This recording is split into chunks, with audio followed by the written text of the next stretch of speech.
Hmm. Kumusta na karon ang imong pinanggang higala nga kriminal? Asan man siya magtago-tago karon? Huwag ko may ibaw rin. Ouch. Oh, sorry. Pasensya na. Ouch, ouch, ay. Ouch, ouch. Pasensya na kayo ha nga. Nakaisgot na yung linisin niyo. Hindi maayo nga maghisgot tas mga tao nga way bilis ko tilimban. Di ba? Depende na to. Kaya di ba yata nang gipasangin lang dautan?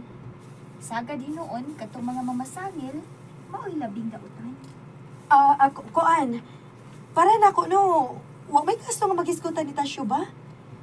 Pero, dili pa tingali nato siya mahukman kon, unsagid siya. Pero sa gibuhat niya sa kong amahan, og nako, lit, para nako, supra na kanya ang gibuhat, oy. Angay na gid siyang matawag nga usak ka mangtas nga kriminal. Oh, kaya may gustong ihang yung tani mo na to. Oh, unsa man Glenn? May mo ba nga mutanaw mi sa imong samad pino sila ni Tasyo diyan mo? Ha? Kinahanglan pa tayo nga makakita mo sa kung saman? Kinahanglan yun. Para mahimo ming saksi sa kamatuoran kung kinsa gyud nagsulti ninyo sa tinuod. Oh, may kaso, Glenn. Oh, andam na ko ipakita ninyo nga akong duha ka samad sa dughan ug sa kuntian. Sige, andam na mi mo tanaw rin nato. Oh, gira. Oh, niya. Muna kong samad sa dughan. Huwag yun man, samad sa tiyan. Paliw ko kuwas bindahe. Oh, gira. Oh. Ew! Palihog lang rin nato, bitabunin na pagbalik ang imong samad, bi. Okay na.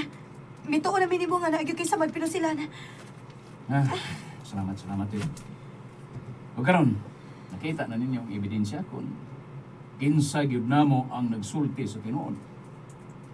Pero Wala kaso na ko. Glenn, natural gyud kayo na nga saksi tas kamatuoran. Pasensya na kahari na to. Wa mi daot ang intensyon sa among gihangyo nimo. Gusto lang gyud namo nga masayod sa kamatuoran. Sa ako nang gikaingon ninyo, kunay kaso. Ang taong na dapig sa matuoran, di ko mahadlok na mo kakita sa matuod ng ebidensya. Busa karon nga kamo nakasaksi na gid sa matuod. Inaot nga mablihan ang inyong mga hunahuna kung kinsa gyud namo ang nagsulti sa labing tinuod